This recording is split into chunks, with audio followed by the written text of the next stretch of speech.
Olá, estamos aqui com um novo episódio. Eu sou a Carol, estou aqui com... Laurian. E eu sou a Miriam. Esse é o nosso podcast do nosso Materno Mundo. Aqui falaremos sobre paternidade, maternidade e tudo que mais nos atravessar.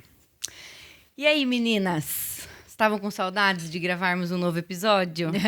Sim. Muito bom. Hoje falaremos sobre bebês da pandemia.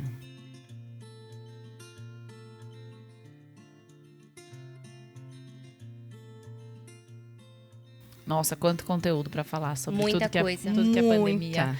Esses dias eu tava conversando com uma outra psicóloga e falei, nossa, gente, a gente vai ter que aprender de novo sobre desenvolvimento humano, né?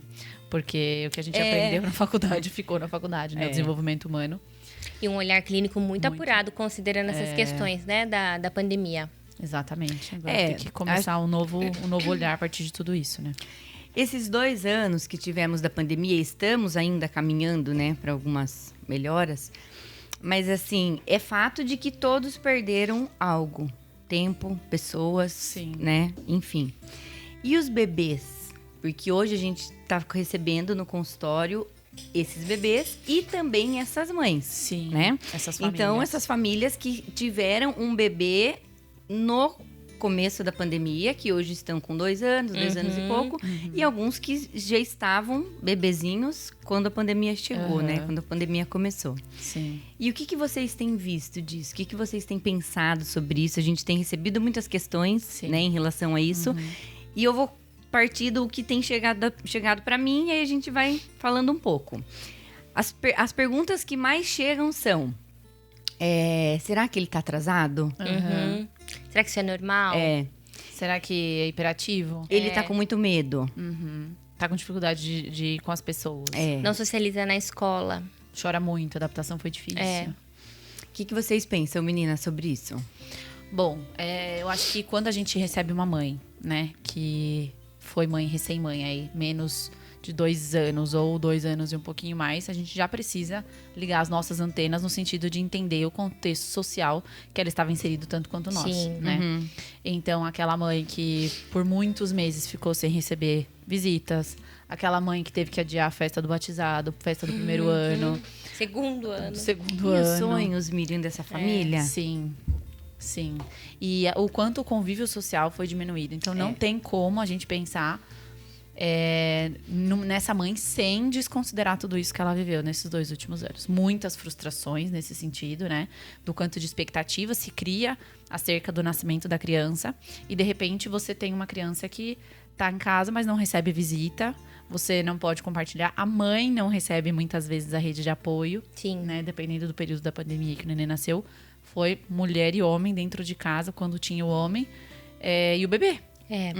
E agora você falando, Miriam, eu tava numa aula ontem do mestrado, porque eu acho que a gente precisa considerar, né? Porque às vezes quando a gente vai em algum pediatra, médico, neuro, ou até na própria clínica, a gente sempre considera o desenvolvimento, a família, né? E quando a gente, enquanto nós falamos, a gente precisa considerar o contexto, porque a gente precisa ter um olhar agora muito mais apurado e uma escuta no sentido de como aquela família vivenciou a pandemia.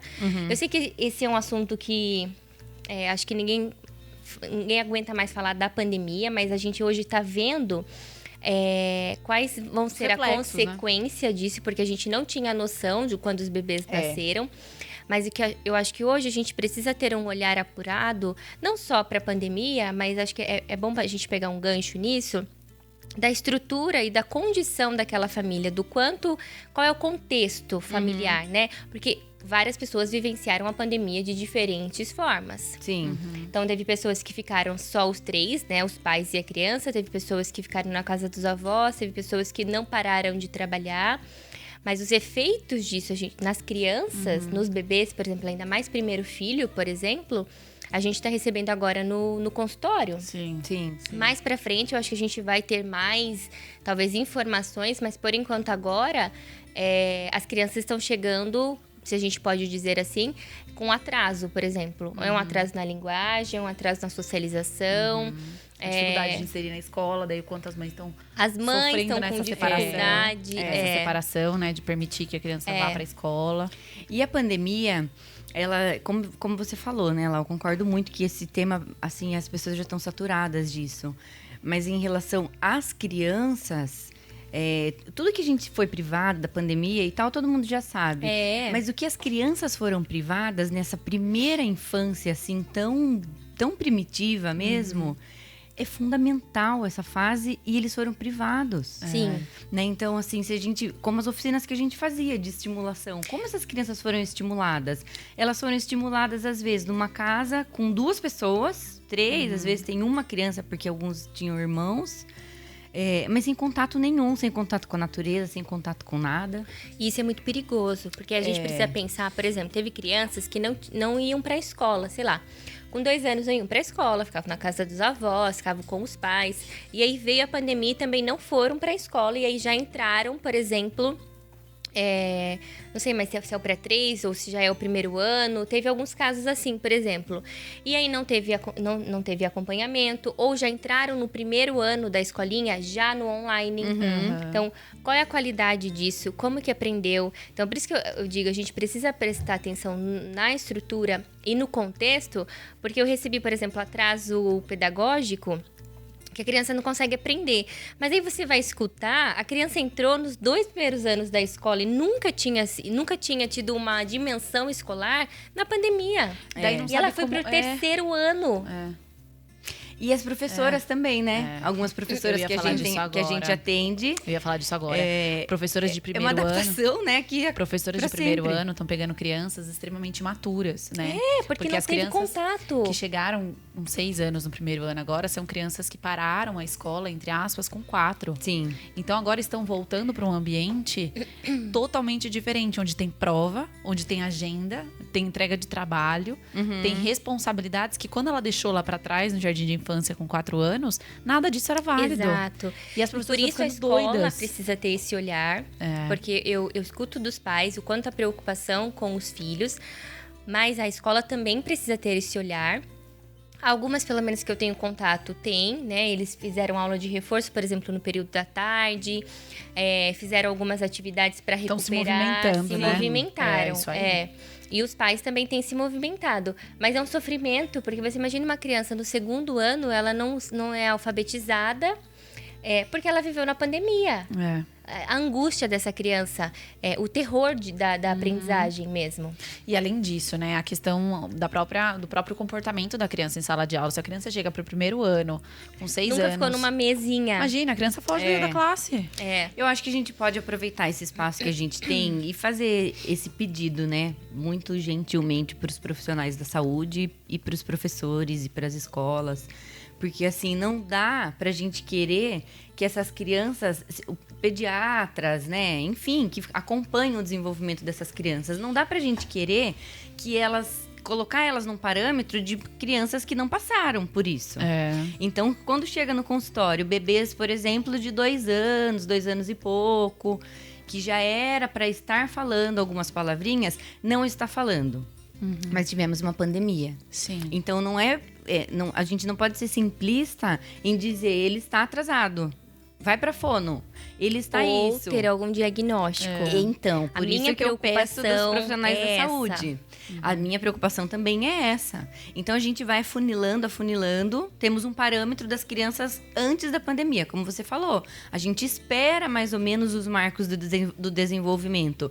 E essas crianças não acompanharam essa expectativa. Por isso que a gente vai ter que rever todo o desenvolvimento humano a partir disso, né, gente? Porque o que era esperado para uma criança de determinada faixa, agora a gente já questiona isso, né?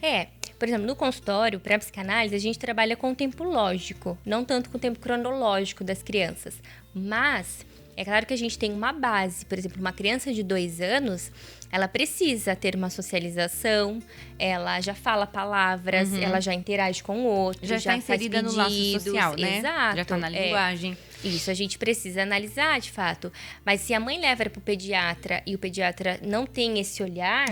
Isso é perigoso. Qual é a consequência disso? Aí chega, pelo menos está chegando no consultório, a suspeita de autismo, ou a suspeita de TDAH, ou a suspeita até de deficiência intelectual, por exemplo. A criança nunca teve contato na escola, entrou agora, aí ela não aprende. Por quê? Porque ela tem deficiência intelectual, ou ela tem alguma outra coisa. As crianças estão chegando com esse marco. E aí o que acontece? Quando você leva para uma avaliação neuropsicológica, dentro dos parâmetros esperados da avaliação neuropsicológica, a gente faz os testes, aplica, não sou neuropsicóloga, mas né, pela base que temos, aplica, faz os testes e é óbvio que vai dar abaixo do esperado. Sim. É o que eu sempre falo para os pais. Eu falo, é um momento aplicar difícil o teste, nesse momento. Vai pontuar. Vai pontuar.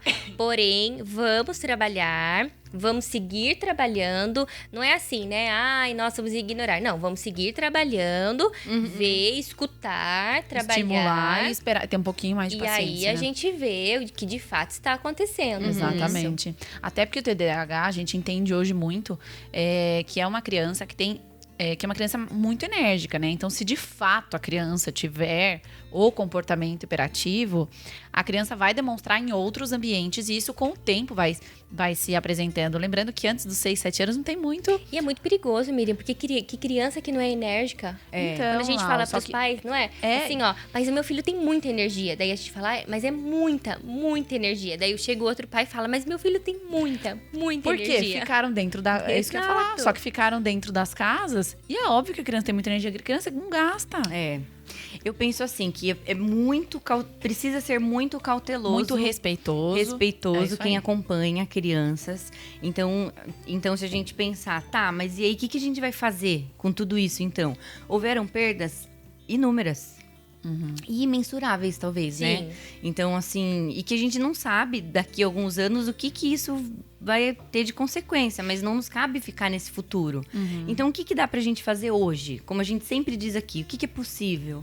Eu penso que a possibilidade da gente olhar para essas crianças, principalmente para esses bebês, é não olhar eles somente com atraso, que são os 3 tempos lógicos, né? Então, assim, tem o tempo de ver, de elaborar e de concluir. O que a gente tem visto no consultório? Esse tempo do elaborar, de observar, de construir junto, de poder fazer algo disso, tá sendo pulado. Então, viu? É isso, tá atrasado. Conclui. E aí a gente tem o boom do diagnóstico, que pode ser um diagnóstico? Claro que pode, mas também pode não ser. Então, pais, mães, não se desesperem ainda. Mas acho que o que dá pra fazer é buscar ajuda. É dessa forma que dá pra fazer. Porque se seu filho tem 2 anos, ele é um bebê de pandemia e você tá percebendo alguma coisa, não é pra, tipo, justificar. É um bebê de pandemia, então é considerado. Tá, mas o que nós vamos fazer com isso? Então vai procurar fono. Né, vamos fazer alguma coisa com isso. Vai procurar psico, vai procurar o pediatra. E aí vamos trabalhar pra que alguém veja e trabalhe junto com isso, né? Não é pra justificar. Dúvida. Leva. Lembrando que as mães desses bebês também são mães puérperas de pandemia. Então a gente não pode esquecer que essa mãe que tá olhando para esse bebê também foi uma mãe que ficou por muito tempo sem essa rede, uma mãe que ficou sem as trocas de mães, uma mãe que ficou por muito tempo concentrada aqui naquela relação e houve uma simbiose até um pouco mais e sem a rede de apoio, que a gente profunda e longa em relação a essa criança. E quando a criança sai para o mundo, né, sai para a escola, o quanto é feito um corte ali naquele momento que talvez tá sofrido até pra mãe, então... Talvez, eu acho que tá muito mais sofrido. E assim, a gente não pode perder esse olhar de que a pessoa que tá olhando pra essa criança também tem medo que minha filha ficou doente, medo que eu não posso me faltar. Sim. A mãe, por quantas vezes a gente escutou isso das mães? O medo de se expor. E se eu morrer, o que vai acontecer com meu filho? Ô, Miriam, isso é muito delicado, né? Porque as mães, por vezes, já têm esse receio muito grande e acabam fazendo uma bolha, como todo mundo chama, né? Exatamente. Então, assim, dentro dessa bolha, na pandemia foi uma mega bolha que não entrava ninguém e não saía ninguém. Mas agora é possível sair, né? A gente precisa dizer para essas mães, viu? Tá tudo bem. Vai experimentando, vai deixando sair. É possível e é muito necessário, Falte, saia também dessa cena. Falte, precisa faltar. precisa começar a dar esses passos, né, para fora. No movimento de explorar, de permitir que a criança vá, né? Por que foi tão difícil a adaptação na escola esse ano para maioria das pessoas? Por conta de tudo isso. Ah, mas o meu filho já estava na escola o ano passado. Tudo bem, mas chegaram muitas crianças novas. O número de crianças aumentou muito. Então, antes, o que tinha 5, 6 na classe, hoje tem 16. Né? Então, esse ano que a maioria dos pais se sentiu à vontade de colocar as crianças na escola. Então, assim, a gente tem essa fala para os profissionais e também tem essa fala para as mães. No sentido, viu? A gente tá olhando e a gente percebe que você também foi puérpera nesse momento e que nem sei se você elaborou esse pós-parto, se você ainda está vivendo nesse pós-parto. Sim. E eu, então, acho que a gente pode chamar esse momento de cautela, né? Porque eu tenho a sensação de que nessa sensação que tá todo mundo de que a pandemia tá acabando, todo mundo tá começando a correr, né? Correr contra o tempo, fazer aniversário, fazer tudo que não deu para fazer. E com as crianças precisa ser diferente, com essas mães também precisam ser diferente. Esse não é o momento da corrida, né? De pular etapas. Esse é o momento da cautela. Sim. De observar e tentar respeitar, ver o que vai vir disso, né? Sim, maravilhoso, gente. É isso aí. Teríamos muito mais para falar. Isso, meninas. Mas acho que foi bom.